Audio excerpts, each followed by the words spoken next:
focus not just on renewal and housing and what can happen where, but jobs.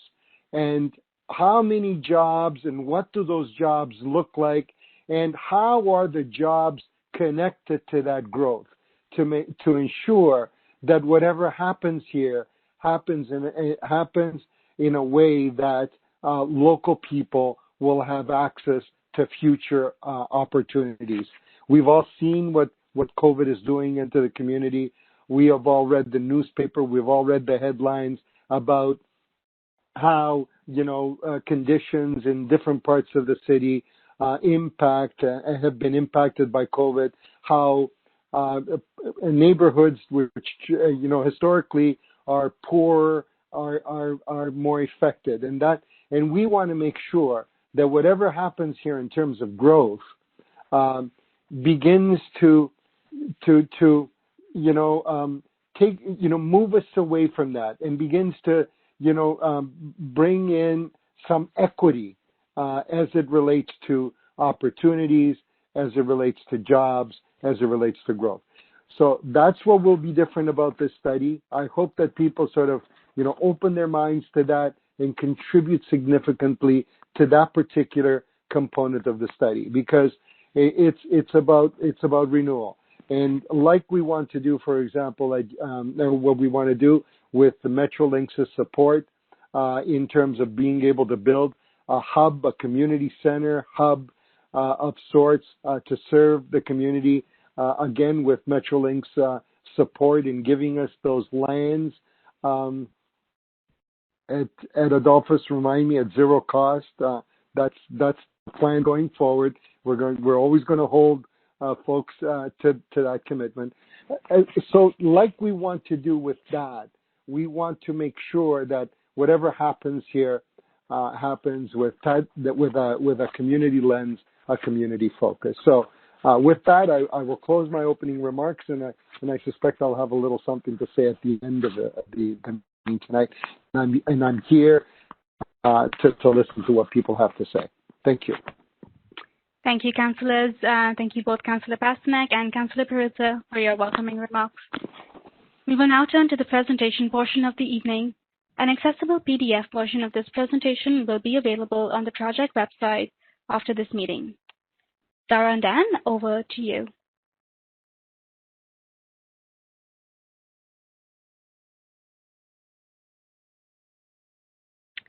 Hi, everyone. My name is Zara Joseph Wilson, and I'm with the City of Toronto City Planning Division. We would like to provide you with an overview of the Jane-Finch initiative to tell you why we're beginning this work now and what it's all about. This includes an overview of a community engagement strategy that we're looking for your input on. On the 29th of this year, City Council directed staff to commence the Jane-Finch initiative. Council has requested for staff to work closely with the community in the development of three things: a new land use policy direction for the area, a draft of a community development plan, and a document that summarizes community input. Staff have also been directed to establish the Jane-Finch Community Advisory Committee composed of residents, stakeholders, and business representatives to provide community oversight and accountability as this work proceeds. We will provide information on what these plans may include further into the presentation. I'm sure most of you have noticed that the Finch West LRT is under construction along Finch Avenue West. This is scheduled for completion in 2023. With this investment in transit, we anticipate new development in the area, especially within walking distance of LRT stops along the line. The Jane-Finch initiative can help shape that development. The city, working together with the residents, businesses, and community groups, can use this opportunity to leverage benefits for the future development of the local community. How will this get done? By setting a policy framework for new development and protecting aspects of the community that residents honor. In 2015, Metrolinx engaged Enberry Lyon Consulting to undertake a real estate market conditions study along the Finch West corridor. The study pointed to several larger sites within the vicinity of planned LRT stops within Jane-Finch, where ownership patterns and market forces could lead to redevelopment. The largest of these are the mall and Plaza sites at the intersection of Jane Street and Finch Avenue West, which have significant surface parking lots surrounding them. The Jane-Finch initiative provides an opportunity to develop a land use plan framework for these lands in advance of any proposal for development. This map shows the study area for the Jane-Finch initiative. The area includes two neighborhoods. The first is Black Creek, shown in purple, and the second is Glenfield Jane Heights, shown in yellow. To the west is Highway 400, to the east and south, Black Creek, and to the north, Steeles Avenue West, which is the boundary for the City of Toronto. The Finch West LRT will run along the center of the study area, and there are 4 stops planned within the study area itself. From west to east, these are North Finch Oakdale, Jane and Finch, Driftwood, and Tobermory.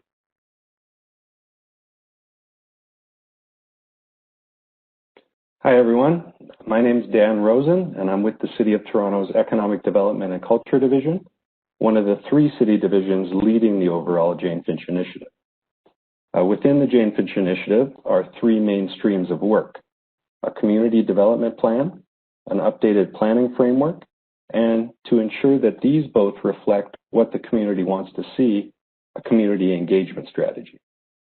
The update to the land use planning framework will result in a new secondary plan for the Jane-Finch area and will put in place policies to encourage the appropriate kinds of growth and development while also identifying the investments needed in community facilities and infrastructure. A community development plan is a necessary complement to that updated land use planning framework. It combines local social and economic development strategies to guide how communities are supported and affected when growth and development are anticipated. The third stream of work is about ensuring that the community development plan and land use planning framework are shaped by the expertise of local residents and businesses through an effective community engagement strategy. So let's look more closely at each of these 3 streams of work, starting with the community development plan, which is where my division is most closely involved, along with colleagues in the Social Development, Finance, and Administration Division. So, what is a community development plan? As mentioned, it combines local social and economic development strategies to guide how communities are supported and affected when growth and development are anticipated. It focuses on the social inclusion and civic participation of residents and other community stakeholders, and programs, partnerships, and initiatives to expand economic opportunities for area residents. The community development planning process will include residents, grassroots groups, community organizations, local businesses, local government, and other community members to first identify opportunities and determine where there are gaps, then develop a collective vision, objectives, and identify resources to support the community throughout and beyond a major change. To that point, the content of a Jane-Finch Community Development Plan is yet to be determined and will take shape through extensive engagement over the next 2 years. But broadly speaking, it will include a social development plan similar to those that have been generated in several Toronto neighborhoods and an inclusive economic opportunity plan. Social development component will focus on identifying actions, resources, and objectives that the community identifies as benefits to their well-being. This could include improvements to programs and services, educational opportunities, health and community service, arts and cultural investments, community spaces and safety, resident participation in decision-making, and access to healthy food. The economic opportunity part of the plan will similarly focus on objectives, actions, and resources. And these are likely to include training and job readiness, entrepreneurship programs, and local arts and culture investments. The assessment of economic opportunities will begin with a basic review of the jobs and businesses that currently exist in the study area, where they are located, and in what industry. Similarly, it will assess the current labor force, where residents of Jane-Finch currently work, and in what type of jobs. It's important to maintain places of business in the study area for several reasons. However, an inclusive local economic opportunity plan recognizes that it's not enough to have places of employment in close proximity. Job and business creation must benefit and provide opportunity to local residents. In the retail sector, for example, we would be looking at how to maintain local retail options and deal with any negative impact or displacement during transit construction, while also looking at spaces for pop-ups or other startup retail businesses for local entrepreneurs. We recognize also that employment and business opportunities rely on various support systems, so the community development plan can look at how to strengthen things like affordable internet, healthy food options, and access to banking and finance. And finally, it's important to note that the City of Toronto is only one of many stakeholders and organizations with a role to play in a community development plan. In some cases, the city's role can be to support community agencies. In others, it might be to advocate to other levels of government, as might be the case with community benefit agreements and other procurement projects underway or possible in the study area. Hi, everyone. This is Zara again, and I'm returning to tell you about how the Jane-Finch initiative will result in a new secondary plan for the area. But first, what is a secondary plan anyway? Secondary plans apply a local lens to the City of Toronto's official plan, which is a policy document that guides the short-term and long-term development in our communities. The official plan helps us answer important questions about the future in broad strokes. For example, how will we build transit-supportive, complete communities that encourage walking and cycling? How can public spaces be improved? How should new buildings relate to their surroundings? How do we grow our affordable and rental housing stock? Do we need new or improved community facilities, such as community centers, childcare centers, and libraries? And what can we do to grow the economy in inclusive ways? Secondary plans are created for specific areas undergoing growth and change. They set out local development policies that respond to the unique local context. They can identify supporting public infrastructure needed in an area, such as parks, transportation, and community facilities.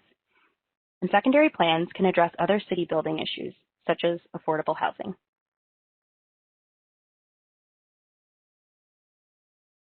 The City of Toronto is committed to engaging people with lived experience in the Jane-Finch area. We want to create safe spaces that support open dialogue across diverse perspectives. The process needs to be open and transparent, and in that regard, we will be reporting back to the community on feedback received, where it was used, or if input was not used, why.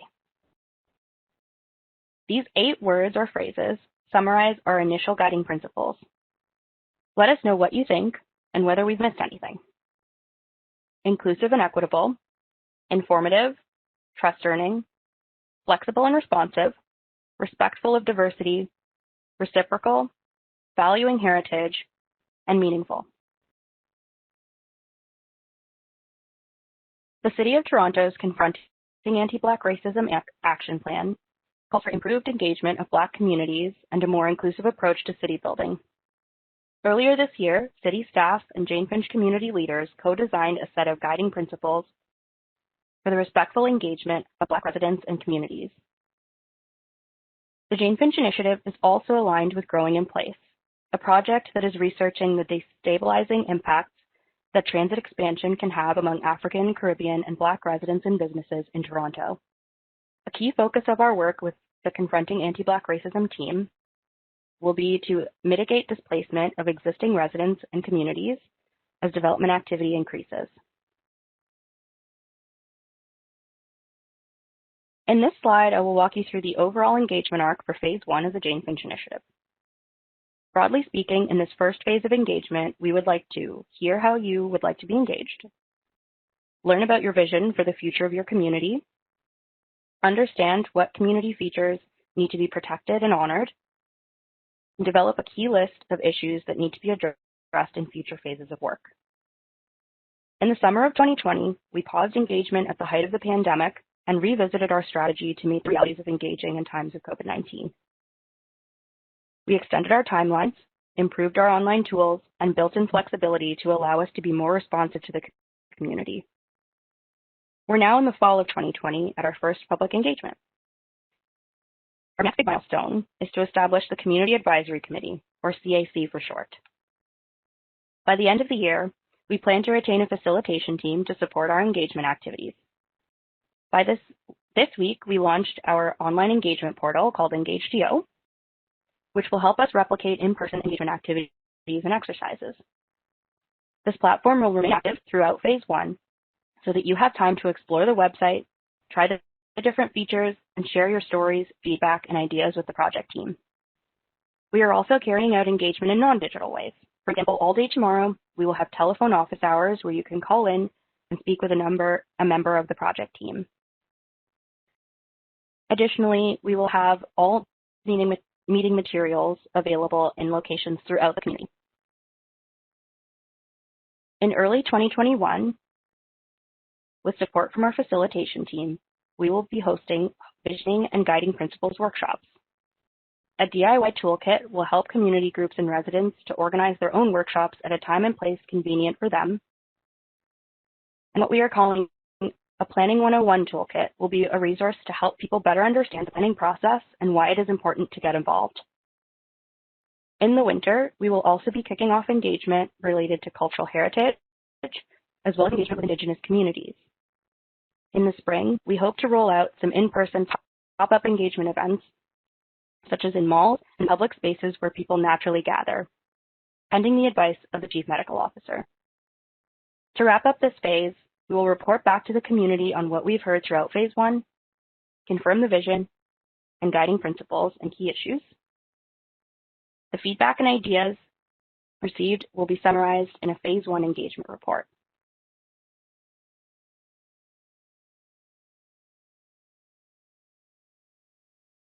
Jane-Finch has a history of organizing among community groups, agencies, and residents. The proposed engagement strategy will liaise with and build on the work of existing tables as much as possible. And these include the Organizing Committee for the Hub and Center for the Arts, the Economic Roundtable that's part of Black Creek Fair Economies, the Toronto Strong Neighborhoods Strategies tables, and the Community Coordination Plan tables.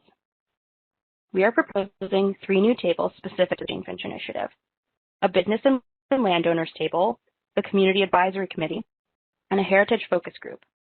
The facilitation team will help integrate the ideas and build consensus among tables.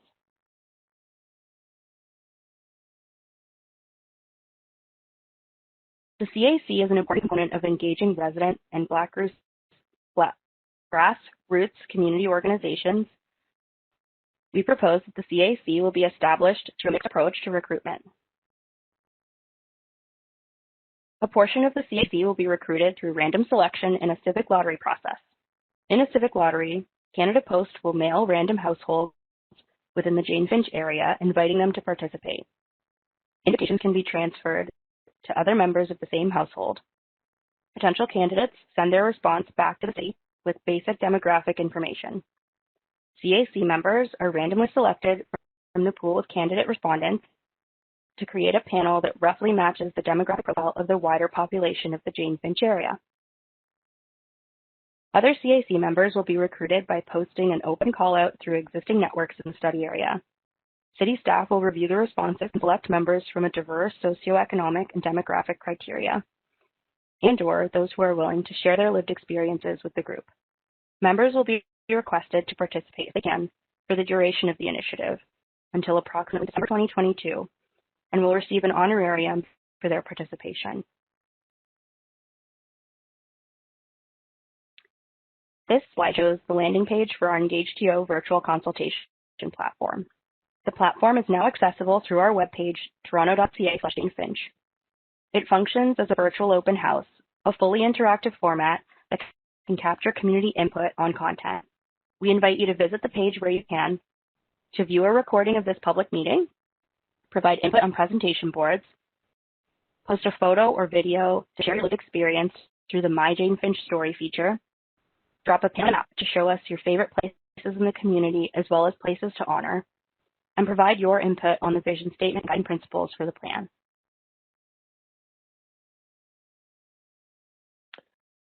One key opportunity to mention in the area is a parcel of land along Finch Avenue between North Finch Drive and York Gate Boulevard where community members have proposed a community hub and center for the arts. This parcel is the southern portion of a larger piece of land owned by Metrolinx, the provincial crown agency that manages and integrates road and public transport, including for the new Finch West LRT. The main portion of this land will house a storage and maintenance facility for LRT vehicles. The 32-meter deep frontage along Finch Avenue West is being set aside for a proposed hub. A community-led engagement process developed a vision for a community-driven, community-operated, multi-purpose facility that supports creative, social, recreational, and entrepreneurial programs for residents of the Jane-Finch neighborhood and beyond. City staff are connected with the Jane-Finch Community Hub and Center for the Arts Organizing Committee to ensure that the hub is included in the Jane-Finch initiative and its engagement process. This will have the participation of CreateTO, the city's strategic real estate development agency that is managing the important first step of transferring ownership of the land to the city. There are also several other initiatives underway in the community that you are likely to hear about or are already aware of, which will be aligned with our work as much as possible. These include implementation of rapid bus service on a pilot basis along the Jane Street corridor through the TTC's Rapid TO program, the Finch West Goods Movement Study, which is recommending improvements to commercial shipping and freight transportation, in other words, truck movement, as new traffic restrictions come on board due to the Finch West LRT, and the revitalization and refurbishment of housing and improvements to community amenities by Toronto Community Housing in the Fir Grove Grassley's neighborhood. So what's next? The Jane-Finch initiative will be implemented in 3 phases. The first phase, which we will be launching today, will involve taking stock of existing conditions and defining issues the community would like to be addressed in future phases of work.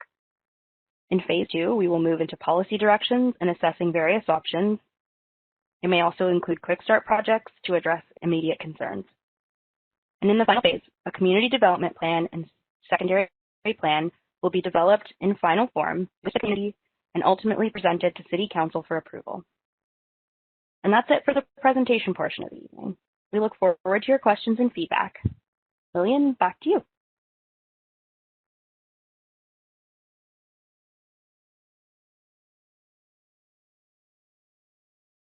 Lillian, you're on mute. Thank you. I knew that was going to happen at least one time. Thank you, Zara. Thank you, Dan. I did see some questions during the presentation about how many people are in this meeting. We have 74 meeting attendees. As for why you can't see each other, this is related to the WebEx platform we're using and that we are required to use by the City of Toronto. However, we will reach out to the WebEx team after this meeting and get a response about how we can change this for the next meeting, and we'll report back in our meeting summary. We will now move into the Q&A portion of the evening, which will be facilitated by me. You can ask a question verbally or in writing. To ask a question verbally, use the raise hand function. You will find this by clicking on the participant panel button to open it. With the participant panel open, click the raised hand icon in the bottom right-hand corner.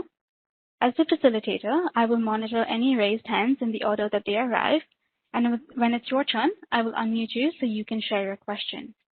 When you've finished asking your question, please lower your hand by clicking the same button so that we can go to the next person in line. For those joining by phone, click on *3 to raise and lower your hand. You can also ask a question in writing in the Q&A box. Click on the circle with the dot at the bottom of your screen and select the Q&A pop-up.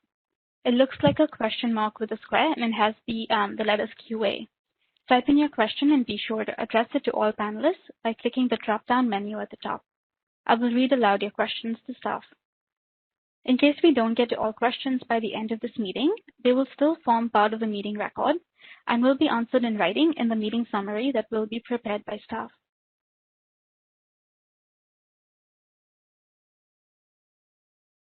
We have a diverse panel of staff to answer your questions this evening. I will briefly introduce them so you know who to direct your questions at. We have your councillors, Councillor Peruzza and Councillor Pasternak. For questions related to the Community Development Plan, we have John Smith and Aderonke Akande from Social Development, Finance and Administration, Dan Rosen from Economic Development and Culture, and his colleague Andrea Raymond Wong from the Arts and Culture Services section, and Imara Rolston from the Confronting Anti-Black Racism Unit. For the Land Use Planning Framework, we have Andrew Foncombe and Louisa Galley, the City Planning Co-Leads, Renal Kasky from Urban Design, Sam Baptiste and Tom Schwertfeger for questions on transportation planning, Alex McDonough for questions around community services and facilities, Christine Ono for questions on housing policy, and Gary Miedema from Heritage Planning. We also have Debbie Samoba from Parks and Recreation. For aligned initiatives in the area, Sandas Balada from TCHC can answer questions around the Fir Grove revitalization. Ryan Glenn from Creatio can answer questions on the land transfer of the hub site. Frank Benacci from the city's Transit Expansion Office and Louisa Sadowski and Adolphus Wilson from Metrolinx can answer questions on the construction of the Finch West LRT. We'll start with a question that was submitted to us through the Q&A box. What were the study area parameters? Andrew, I give that to you. Okay, so let me just comment on that.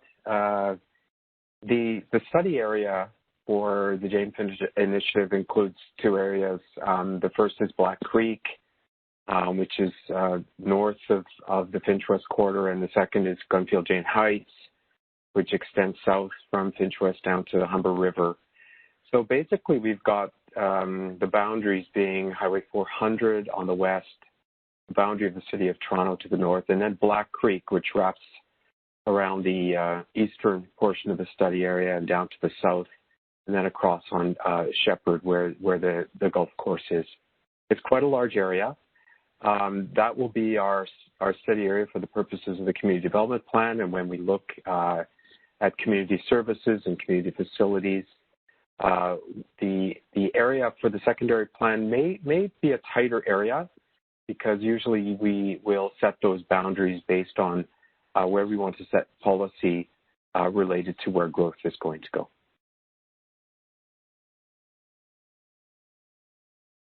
Great. Thank you so much, Andrew. The next question will go to Dan Rosen from EDC. Is the city looking at the informal businesses people run out of their houses, of their homes? How are you considering these businesses, the informal economy in the area?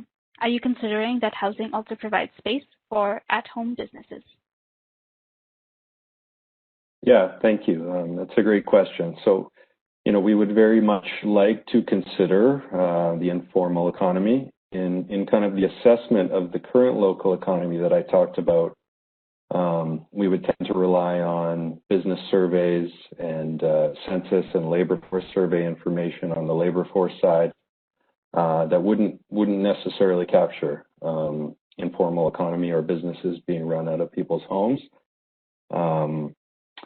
So, would like to assess that, open to suggestions on how to get an idea of what's happening there and how to support it. May rely on more forums and interview or voluntary and even anonymous submissions of information about what's happening there and how to support it.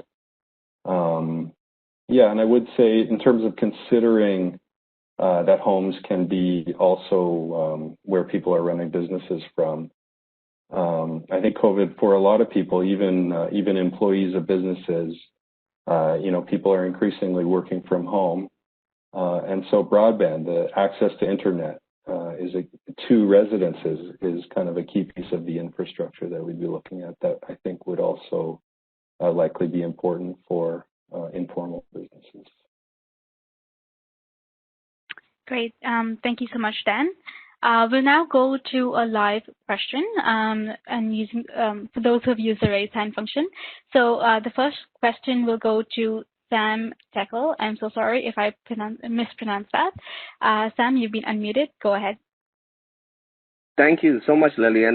Yeah, you pronounced Tekle. I had a question about, I guess, just how virtual consultations might go. Will WebEx, which I'm assuming the city has a contract, so you're, I guess, mandated to use this, will this be the medium by which we move forward with virtual engagements for however long we're operating virtually? I just find it not so conducive to community consultation and exchange and the generative idea. So I'm very concerned about that. But also as it relates to public record, we can't see each other's questions. How can we be assured they will make it all into the public record?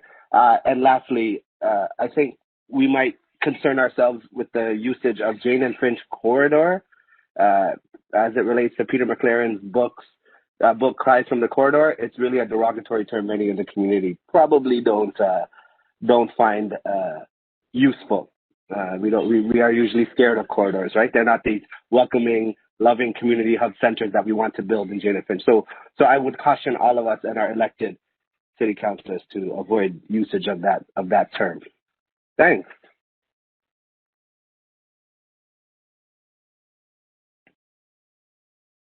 Thank you so much, Sam, for that. Andrew, I think I'll start with giving you this question, and maybe John and Adirondacke can also jump in. Sure. Hi, Sam. Thanks for that question. I think you're right. It's we've had a very difficult transition as a city to these online and virtual methods of having community conversations. For now, until the situation on the public health front gets better, this version of WebEx events for larger events will be our means of engaging for the larger events. It does have its drawbacks, and it's not as you say as transparent and letting people see the questions being posed by people. We're gonna look into that and see what can be done to perhaps change that for the future. We will be using another version of WebEx, which is called WebEx Meetings, which allows for full interaction between all people for the Community Advisory Committee and for meetings with various stakeholder groups. We have we do have online our virtual open house platform, Engage2, which is a new thing that the city has done to have what's called asynchronous consultation, which means it can happen whenever people want to do it. And so that's up and running as of today. We hope by the spring, and certainly towards the end of phase 1 and into phase 2, that we will be back out in the community, going out to places where people naturally gather, to the malls, to the parks, as weather gets better, and that we'll be able to overcome this. I should note too that tomorrow we, to try to ensure that people who don't have access to technology and the means to be involved tonight, we do have regular just telephone call-in office hours all day tomorrow, where you can reach a team member. And thank you for the comments on the corridor and the derogatory nature of that term, and we'll ensure that we all take note of that. Thank you. Thanks, Andrew. John and Adirondacke, do you want to add anything? Hi there, it's Adirondacke at Conde. Good evening, everybody. I really want to thank people for bringing this comment forward in terms of just how the meeting's happening and the participation and being able to connect with each other as part of this discussion. It's certainly something that I miss and have missed a lot in the 8 months that I've been, as many people, outside of my normal mechanism of connecting. And I think that one of the things we're going to take back, and certainly Andrew spoke to a number of the pieces and some of the limitations of our technology, but I certainly, commit to taking back that idea of how could we do this better, because I think that's a really key part to having a conversation that's expansive, and that brings people into the discussion. So I really, it was one of the things I noticed as the presentation was happening. I was looking at the Q&A box, and so thanks for bringing that forward. And I do commit to exploring a way that we might be able to get at this better. Hello, everybody. This is John Smith. And Sam, thank you so much for your points. I just want to underline that I think what we're hearing generally is that this is a process that is going to go through a lot of different phases of development, and that is right down to the methods that we're approaching and we're going to implement, and the partnerships that we're going to develop, the knowledge that we are looking to seek from the community, all community partners, and things like technology, which there are limitations to, but there are other, as I think has been pointed out, other methods that we can look at and explore through this process. So I think this is all part of the community development process and a larger planning process. We are, and as you haven't noticed, our three divisions don't regularly get together. So this on planning initiatives like this. So this is a new way that we're seeking to work in partnership that will be a long-lasting learning for the city and for communities. And the intention is to be as, open as possible in taking in information, as well as learning from community, as well as from one another in terms of moving forward. So really appreciate that question and others to come, especially those that outline areas of learning for us where we need to build a better understanding of the Jane-Finch community. Thank you to all our panelists for answering that question. This is a question on the community development plan, so I'm going to hand this off to John and Adoranke. The question is, one of our main challenges is the security of the residents. We'd like to know how the city has security of the residents from drug gang-related activities. Would like to know how the city has planned and what actions are being taken to alleviate the situation.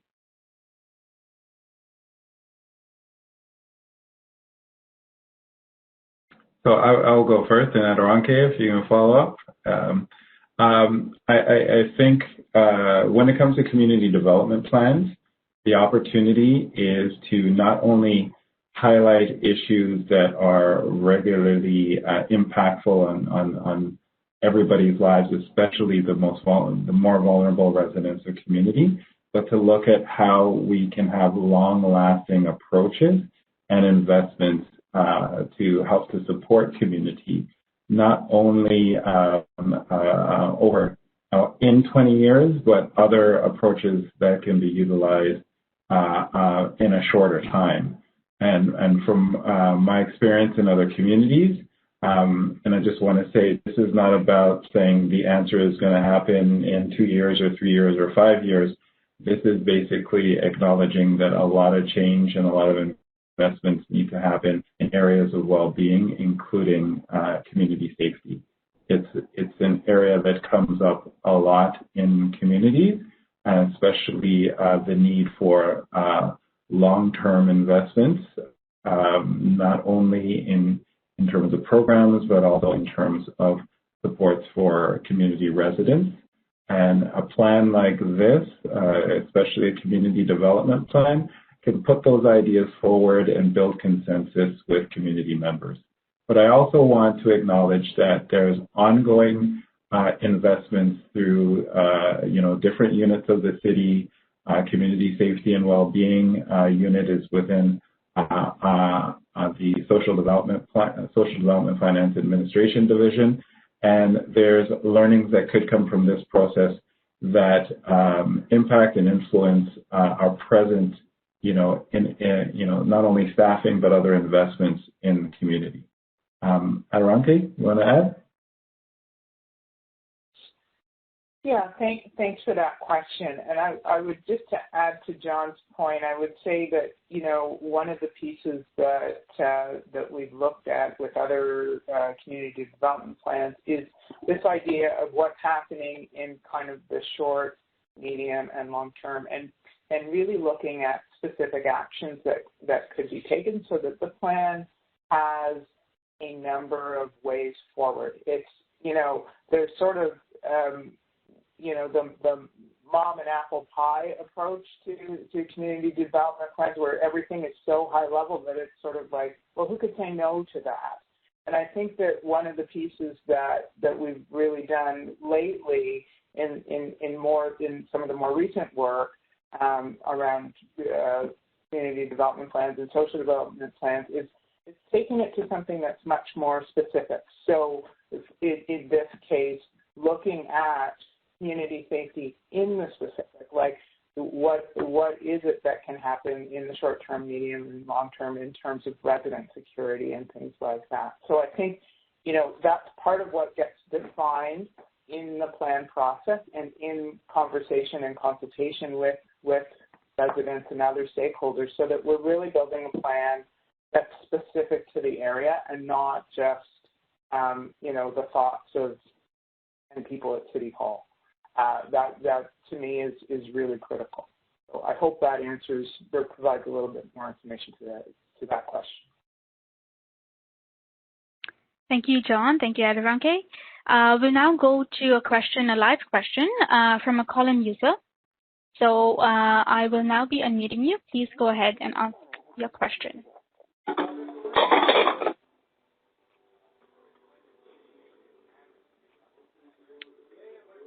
Hello. Is there a call-in user with a question? All right. We'll go to the next live question from Sunny Saw. Sunny, I will now be unmuting you. Go ahead, ask your question. Hi, I'm a longtime resident of the area, and I had a quick question in regards to the traffic congestion in the area due to the LRT construction on Finch Avenue West. Are there any ways to help with the congestion? Is there a possibility to have construction to work during off-peak hours, for example, working at night or on the weekends, or even speeding up the construction? I know there were some significant delays with the subway extension project to York University years prior. Thank you, Sunny. This question I think I'll give to our Metrolinx representatives, Louisa and Adolphus. Could you possibly answer this question? Sure, I can start. My name is Louisa Sadowski, and I'm with the Toronto West Community Relations team. So we have already implemented an expedited plan in terms of the schedule and the traffic management plan, where we are doing some work overnight to speed up the process. In terms of alleviating the congestion, I'll ask my colleague Adolphus on the Finch project team if he has anything else to add to that.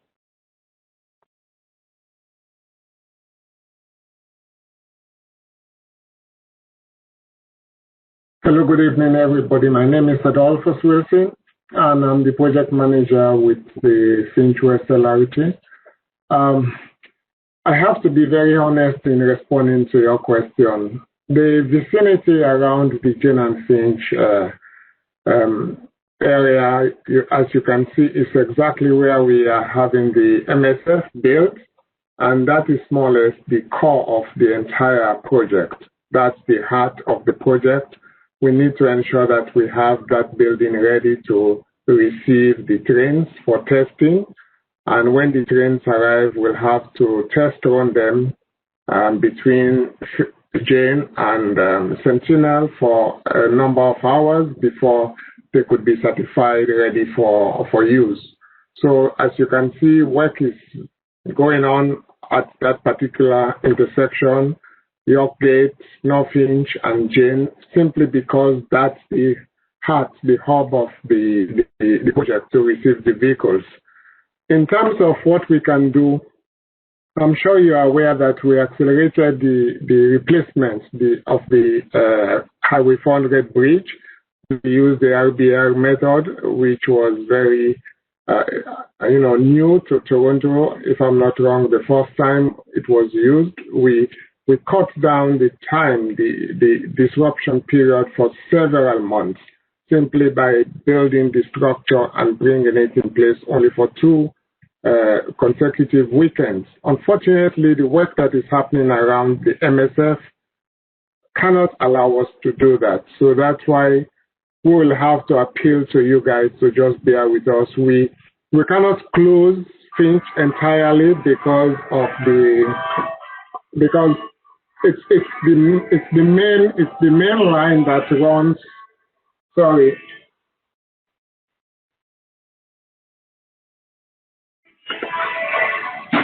It's the main line that runs east-west, so we cannot cut and do all the work that we have to do exactly at that location. So I think I'll only appeal to you guys to bear with us. We are doing all that we can, hopefully with the COVID a little bit helping us with the minimized traffic flow along Finch to expedite as much as we can. Thank you. Thank you, Elizabeth. And thank you, Adolphus. We'll now go to a written question. Andrew, I think I'll give this to you.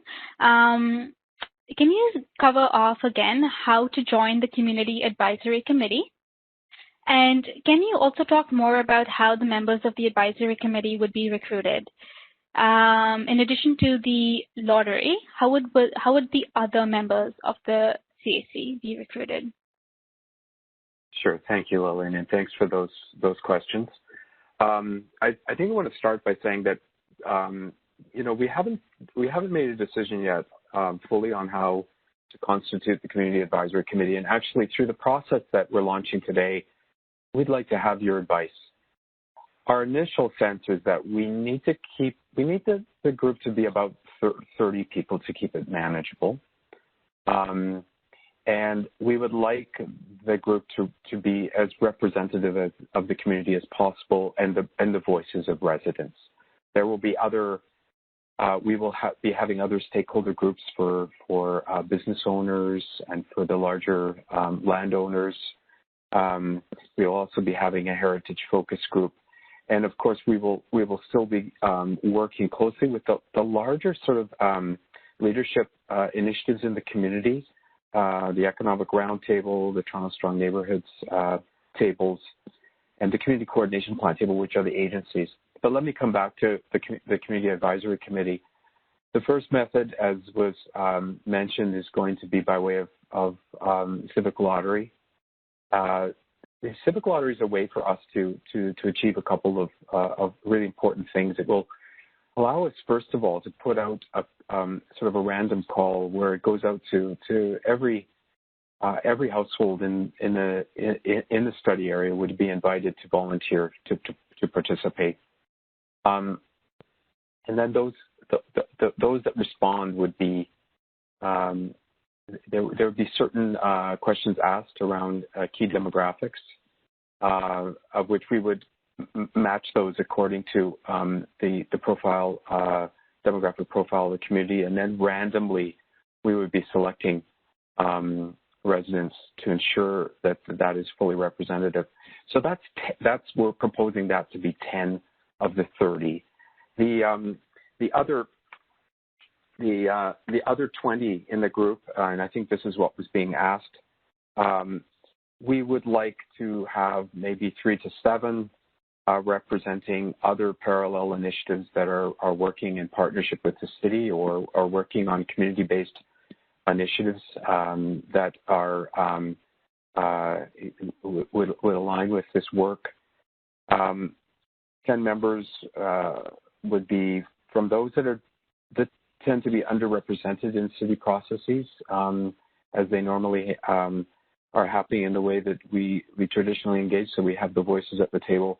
And a few seats at the community advisory table will be related to inclusive economic growth. Once we land on that, what we would be doing is putting out a call for those positions and asking for people to volunteer by way of that call. And we would do that openly on our website, but we would also be doing it by way of the networks with our community partners. I hope that answers it. We look forward to your input. Thanks, Andrew. The next questions relate to the land use and development in the area. So Louisa Galley, I will be asking you these questions. What is planned for land on the northeast corner of Driftwood and Finch, the University Presbyterian Church, as homes back onto this land parcel? So that's the first question, if you want to go ahead and answer that one. Sure. So I'm not aware of any plans for that site. The site under the city's official plan is currently designated neighborhoods. So if anyone did want to come in and redevelop that site under the current policies, you're only looking at something that would be no more than 4 stories and with appropriate transition to those houses in the back. So as I said before, we don't have any applications in for that site, and no one has approached me to talk about any sort of long-term plans. Great, thanks, Louisa. And the next question is, would your team describe Jane-Finch as an area with diversified land use? If yes or no, what current planning policies or strategies would be introduced, retained, or enhanced? So I guess I would say that yes, it does have a diversified land use. Under the current OP, you have neighborhoods designations, which are the low-rise residential neighborhoods. We have apartment neighborhoods, which are the larger sites that have the tall apartment buildings along Finch Avenue, and on the mall sites, those are designated mixed use, which allow for a range of uses. And then as you get closer to the highway, the 400, we have their sort of employment uses and institutional. So I would say yes, there's a broad range of land uses. I think the second part of the question is what policies or strategies would be introduced. At this point in time, we don't have anything set out or planned. This is part of what this study is going to be doing. It's to allow the community to come up with a vision for what they'd like to see in the area, and then we would go back and look at what the underlying designations are to see what would need to be changed in order to implement that vision. Thanks, Louisa. We'll now go to a live question from Bobby Ramroop. You've been unmuted. Please go ahead. I actually don't have a question, but I live in Jane-Finch, so I just kind of wanted to speak about what's on my mind. Everything is good that you guys are doing, like the Metro Link, the condos being built, the community centers. It's all good, but it's we got to start with, I think our youth is just they have no opportunities, you know? I live in the neighborhood, and when I go outside, I see these young people and they have so much talent, but they don't know what to do. So they smoke weed, and I feel if they had something else to do, they wouldn't be doing that. So, and I feel like the subsidized housing, you guys are giving it to the wrong people, because there's people actually struggling that need it. So giving it to the wrong person is kind of building up the areas to become hoods, because it's kind of you're promoting it, but it's there's actually people out there that actually need the help. So it's kind of I'm a young person, and I'm just speaking my mind, and you know, and even when I left high school, I didn't even know what to do, because no one told me you could do something with your life. No one told me. No one sat me down. I had to figure it all out on my own. I never had parents supporting me. I never came home to someone telling me I love you and I'm proud of you. And I went to my homies, and that's why we hang out with friends, because our friends love us. But if we had our parents supporting us, we will do much better. But I'm just speaking my mind, you know. And it's even hard for the youth to get a job. I'm pretty sure if they had opportunities, they would have just done something better with their life. But I feel it's just I don't know. I'm just speaking my mind. Thank you so much, Bobby, for sharing that with us. John or Aderonke, would you like to comment? Sure. Bobby, it's Aderonke here. Thank you so much. I really appreciate you sharing your experience and making that situation real to us, because this is part of what I see as, part of what a community development plan has an opportunity to respond to, not only specific things around safety or what, people hold dear in the community and want to value in terms of heritage, but also what programming and supports might be needed. How could supports be provided for youth? Is there an opportunity for employment or job readiness training if some people aren't quite ready for employment? How can those things be supported? And having done some work in the area over a number of years with a program that is in my unit called Tile Renewal, that's one of the things that we've done over some time. When with a project called Recipe for Community, we had some pieces of that had kind of a mentorship component or youth training component and those sorts of things. So all of those ideas and conversations I think are really relevant to to what gets formed and comes together as part of the community development plan. So thank you again for sharing that with us. Thank you, Aderonke. Our next question, this might actually go to Councillor Perruzza. Councillor Perruzza, there is a question, and I'm going to read it verbatim. How can we engage all neighbors into our planning as well?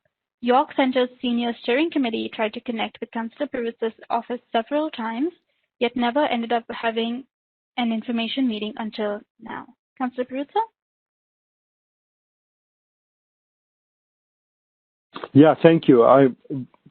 This is it. This is how we engage, right? It's COVID, and I can't do it any other way. Generally, without COVID, we have a far better opportunity to sort of reach out to people, connect with all the local community groups, connect with, all the social service providers.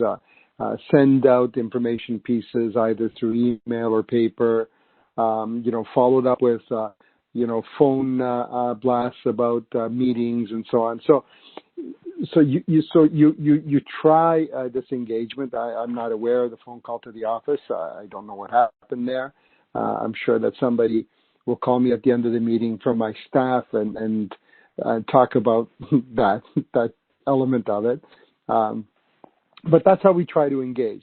I just want to say to Bobby, who just finished, he asked, he talked about a theme that's on everybody's mind.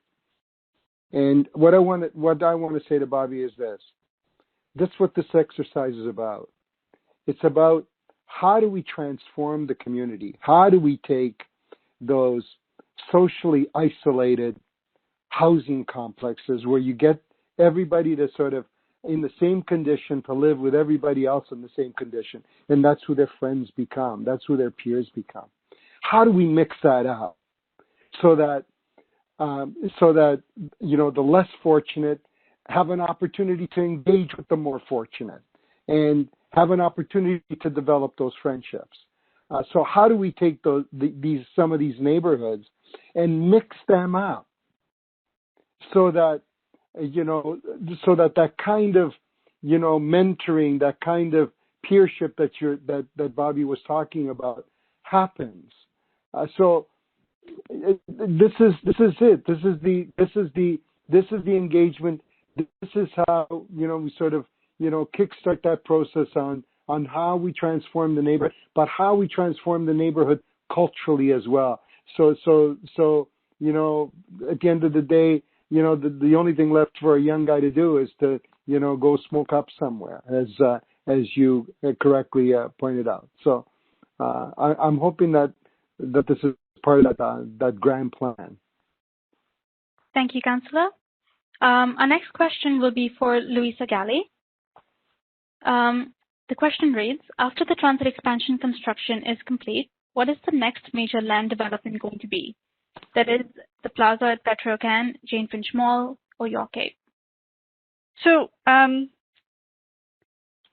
there's a couple of different parts to this question, which I'll answer. I think the first development you're going to see in the area is a long-term care facility that the province is proposing on the Humber-Finch Hospital site. It has a very active and aggressive timeline, and you're likely going to see some construction occurring on that site sometime next year, towards the end of next year. There are also currently 2 active development applications that we have in the area. One is on Jane Street. The other one is the Fir Grove redevelopment. Both of those are nearing. We're going to be reporting out on those sometime next year, and I think you could probably see development occurring there within the next, say, 2 to 3 years. With the construction of the LRT, we have seen, or I have seen, renewed interest by a number of property owners in the area, mainly on the large sites, the large apartment sites and the malls, coming in to see us to talk about what could be potential development opportunities on their sites. Most of these discussions have been very preliminary in nature. They haven't come in with any sort of concept plans. But they have indicated an interest in sort of reinvesting in their property. So I think moving forward and even coming out of this process, we could see sort of redevelopment occurring on some of those other sites. But to date, there aren't any development applications in for any of the mall sites. Thanks, Louisa. Just to do a quick time check for everyone, it's about 7:48. Our meeting ends at 8 o'clock. So we're going to try to squeeze in as many questions as possible. And I do ask our panelists as well to be as to the point to the answers if possible. So we can try to squeeze in as many questions as we can before we end this meeting. So the next question is hopefully just a quick clarification to Andrew. Could you please elaborate about what, sorry, this is another one. The mailouts, do they go to only the registered households or do they hit every mailbox?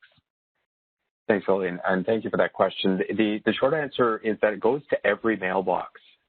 So that would include all residential addresses, no matter what type, whether it's a house or apartment, and also every business in the study area. Great. Thanks, Andrew. The next question is for Aderonke. Aderonke, there's a question which was asking you to clarify what the tower renewal revitalization is.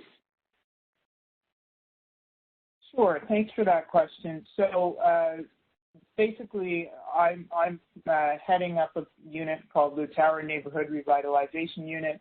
The Tower Renewal Program is something that the city's had for about 10 years.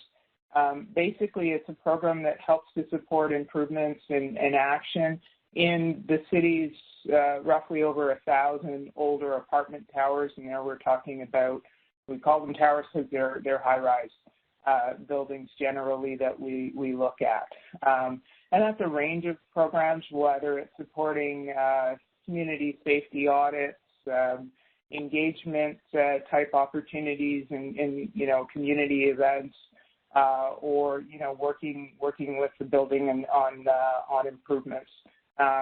So, and some of you may be familiar because, as I mentioned, we have been in the Jane-Finch area with a program called Recipe, an initiative called Recipe for Community, which helped to support some investment there. So that's tower renewal in a nutshell.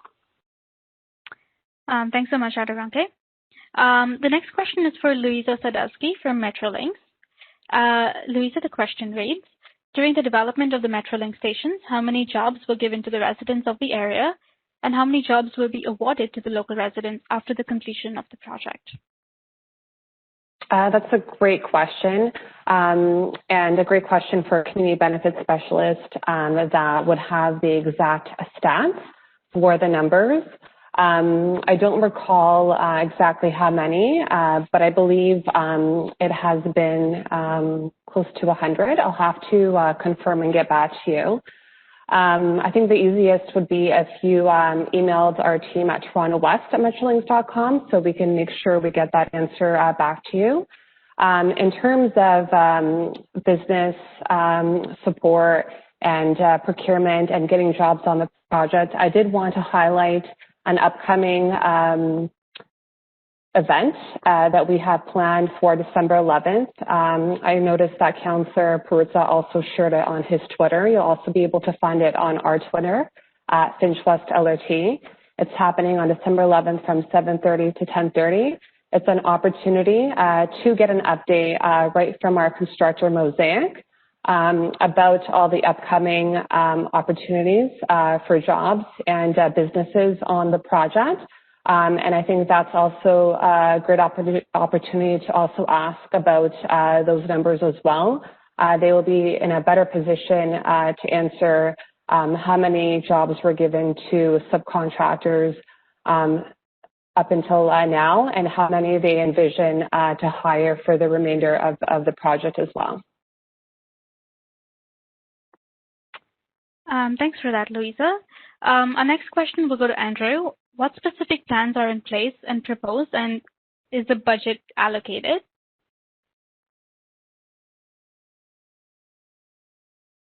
Okay, thanks for that question. So, so far, we are at the very beginning of crafting the plans. This is the launch of the project, so we will be having conversations with the community about the two streams of work, one being the land use plan, which is mostly about space and the allocation of land resources and, public realm and mobility and other important themes. And the other would be the community development plan focused on sort of the people-oriented programs and services that would work in tandem with that plan. So we would be looking forward to your involvement. There are no plans in place. We do have a work program, which we presented today to take us to that recommendations to council, one in about a year's time on an initial set of policy directions, and then a final proposal sometime in 2022. In terms of budget, right now we have not budgeted for the latter phases of this project, but we do have a budget in place to be hiring a facilitation team that will support us. And that facilitation team, we are hoping will be people with lived experience or live in the community, and we will be looking forward to working with our community advisory committee on that. But most of this project will be implemented through the resources of existing staff that are here today at the table. Thank you. Thanks, Andrew. Time check, it's 7:54. I think we can squeeze in about two more questions. The next question is for Christine Ono, a housing planner. What is the city doing to ensure that new development includes deeply affordable housing, ensuring current residents don't get displaced with new developments? Same in terms of public space. Good evening, everyone. My name is Christine. I work in city planning, and my team in housing policy is focused on protecting our existing stock of rental housing and creating new affordable housing through the development approval process.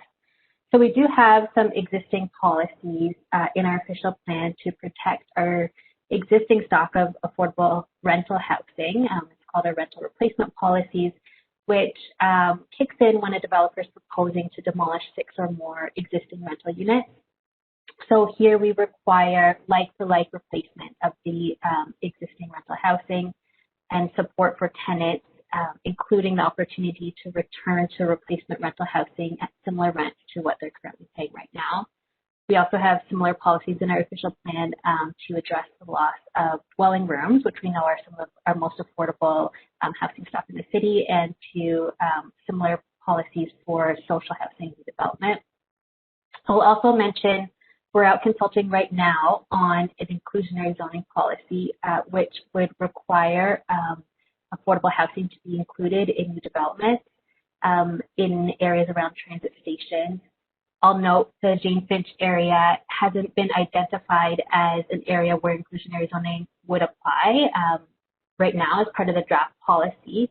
But outside of inclusionary zoning, we do use tools like Section 37 and our large sites policy to negotiate with developers to provide affordable housing in new development as part of the development approval process. And we also provide incentives to developers through our open door affordable rental housing program to encourage developers to provide affordable housing in new developments by providing reliefs on development charges and tax exemptions.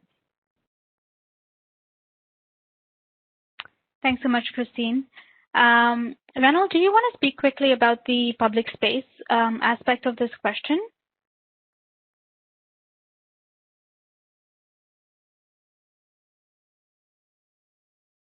Yeah, I can, sorry. So my name is Ronald Kasky. I'm with Urban Design for the area. So how we would look at this area is a large approach with taking stock of the entire area for the built form, for the street area, for the sidewalk area, the trees that are beside that as well, and to get a full picture of what's there. And then as we move forward throughout the study and what we learn from it, determining where there would be spaces for seating, more trees, places for gathering, and connections, so that it can all be woven into the rest of the built form and the connections that you've got in the area. Great. Thank you so much, Reynold. It's 7:58. We're going to try to squeeze in one last question, and this will go to Dan Rosen. Dan, the question reads, will the external private sector be involved in the study? What companies have expressed interest in partnering with the city to redevelop housing? What is the plan for economic development in the area?